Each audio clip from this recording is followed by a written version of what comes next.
Breaking news Lagacharla అధికారులపై దాడి కేసులో కీలక నిందితుడు సురేష్ రాజ్ ఆచూకీ కోసం పోలీసులు ముమ్మరంగా గాలిస్తున్నారు.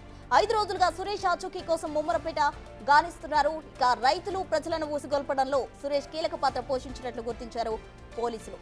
సురేష్ రాజ్ ఆచూకీ లభిస్తే ఈ కేసులో అసలు విషయాలు బయటపడతాయని పోలీసులు భావిస్తున్నారు. ఇప్పటివరకు 30 మందిని రిమాండ్కు తరలించారు. ఇక గ్రామం విడిచి వెళ్లిపోయిన పలువురు నిందితులపై పోలీసులు ఫోకస్ పెట్టారు.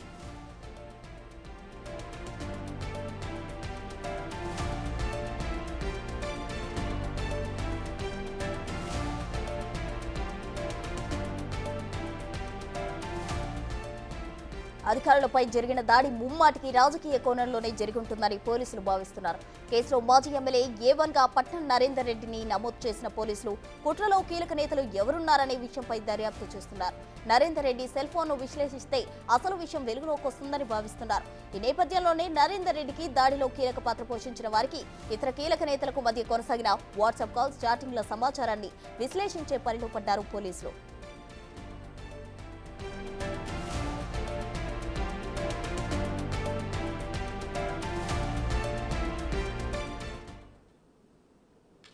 లగచర్ల అధికారులపై దాడి కేసుకు సంబంధించి నిందితుడు సురేష్ ఆచూకీ కోసం పోలీసులు ముమ్మరంగా గాలిస్తున్నారు. దీనికి సంబంధించి మరిన్ని వివరాలు మా ప్రతినిధి రాణా ప్రతాప్ అందిస్తారు. రాణా, చెప్పండి. అయితే 5 రోజులుగా అయితే పోలీసులు గాలిస్తున్న పరిస్థితి ఉంది. ఇంకా కొంతమంది నిందితులు కూడా పరారైన పరిస్థితి. వీరందరినీ ఎప్పటిలోగా అదుపులోకి తీసుకునే అవకాశం ఉంది? అసలు ఈ కేసు ఏ మలుపు తిరగబోతుంది? పూర్తి వివరాలేంటి?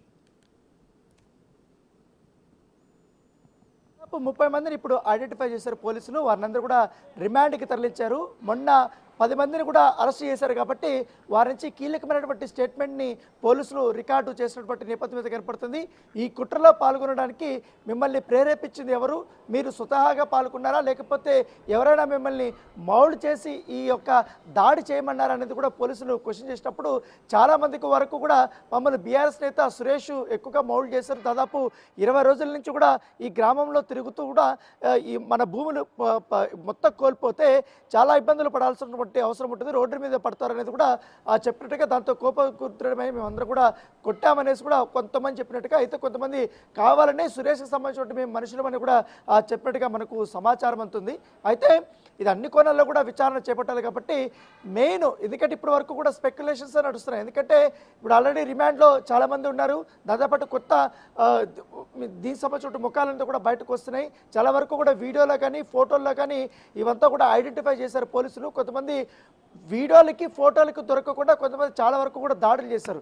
సో వాళ్ళని ఐడెంటిఫై చేసే విధంగా కూడా పోలీసులు ఇప్పటికే ఈ దొరికినటువంటి వాళ్ళందరూ కూడా ఆ రోజు నిజంగానే ఎంతమంది ఆ దాడిలో పాల్గొన్నారు, ఎంతమంది వెళ్దాం అనుకున్నారు, ఎంతమంది మధ్యలో ఆగిపోయారు, ఎంతమంది అక్కడ దాడి చేశారనే దానిపై కూడా పూర్తిగా ఇప్పటికే ఇన్ఫర్మేషన్ అనేది లాగినటువంటి నేపథ్యం కనపడుతుంది. సురేష్కి సంబంధించి ఆచూకీ కోసం పోలీసులు ఇప్పటికే 5 రోజుల నుంచి గాలిస్తున్నారు. అయితే ఈ సంఘటన జరిగిన తర్వాత సురేష్ సిటీ దాటి పారిపోయాడు. పారిపోవడానికి ఎవరైతే పట్నం నరేందర్ రెడ్డి హెల్ప్ చేసినట్టుగా తెలుస్తుంది. అతని అనుచరులు కూడా అతనికి పారిపోవడానికి హెల్ప్ చేసినట్టుగా పోలీసులు అనుమానిస్తున్న నేపథ్యంలో ఇప్పుడు పట్నం నరేందర్ రెడ్డికి సంబంధించిన సన్నిహితులు ఎవరైతే ఉన్నారో వారిని కూడా క్వశ్చన్ చేయాలని కూడా పోలీసులు భావిస్తున్నటువంటి నేపథ్యం అయితే కనపడుతుంది. సురేష్కి సంబంధించినటువంటి ఫోన్ కూడా ఇప్పుడు ఎక్కడ లేదు. ఎందుకంటే ఫోన్ ఎక్కడ పడేసాడు, లేకపోతే దాచిపెట్టాడు. ఎందుకంటే లొకేషన్ మాత్రం చూపించట్లేదు, ఫోన్ స్విచ్ ఆఫ్ అయిపోయింది.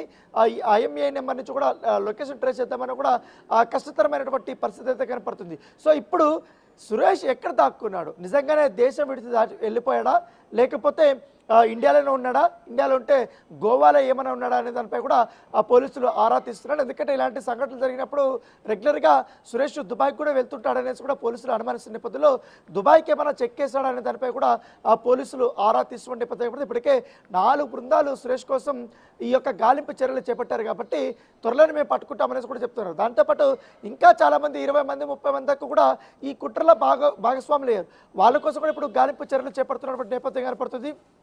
దాంతోపాటు ఈ లగచర్ల కానీ దాంతోపాటు రోటిపేట తాండా కానీ ఎక్కువగా ఇన్వాల్వ్ అయినటువంటి మనుషులు వాళ్ళు ఉన్నారు కాబట్టి వారి కుటుంబ సభ్యులు వీళ్ళందరూ కూడా పోలీసులు వివరాలు సేకరిస్తున్నారు.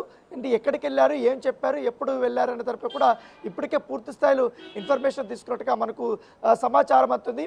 మరోవైపు సురేష్ మాత్రం తన లాయర్ల ద్వారా కూడా యాంటిసిపేటర్ బెయిల్ కోసం ఆయన ప్రయత్నాలు చేస్తున్నట్టుగా తెలుస్తుంది. ఎందుకంటే నిన్న ఇవాళ కోర్టుకు వచ్చి సెలవు కాబట్టి రేపు కూడా కోర్టులు పెద్ద ఉండవు కాబట్టి ఎల్లుండి ఆయన హైకోర్టుని తలుపు తట్టే అవకాశం ఉంది. ఎందుకంటే ఈ కుట్రలో నాకు ఎటువంటి ప్రమేయం లేదని చెప్పడానికి సేమ్ పట్నం నరేందర్ రెడ్డి ఏ విధంగా చెప్పాడో మిగతా రైతులు కూడా ఏ విధంగా చెప్తున్నారు.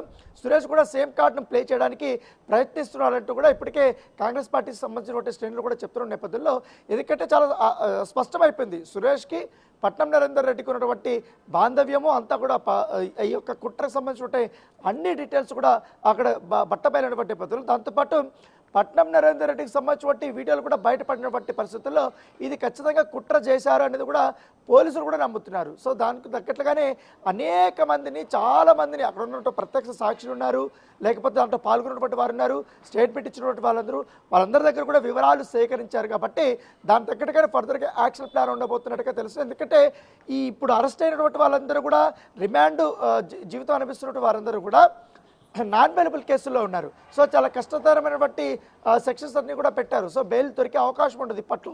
సో ఈ నేపథ్యంలో ఖచ్చితంగా సురేష్ అనేది చాలా ఇంపార్టెంట్ కాబట్టి ఆయన పట్టుకుంటే ఈ కుట్రలో ఇంకా ఎవరెవరు ఇన్వాల్వ్ అయి ఉన్నారని తరపు కూడా పూర్తి విషయాలు అనేది బయటకు వస్తారని చెప్తున్నారు. ఎందుకంటే ఈ కేసుని పర్టికులర్గా ముఖ్యంగా అడిషనల్ డీజీపీ అయినటువంటి మహేష్ భగత్ కానీ, ఐజీ సత్యనారాయణ కానీ, నారాయణ రెడ్డి ఎస్పీ కానీ వీళ్ళందరూ కూడా ఎప్పటికప్పుడు సమీక్షించుకుంటున్నారు. ఎవరెవరు అరెస్ట్ అవుతున్నారు, వాళ్ళ ఇన్వాల్వ్మెంట్ ఉంది, లేకపోతే ఎక్కడైనా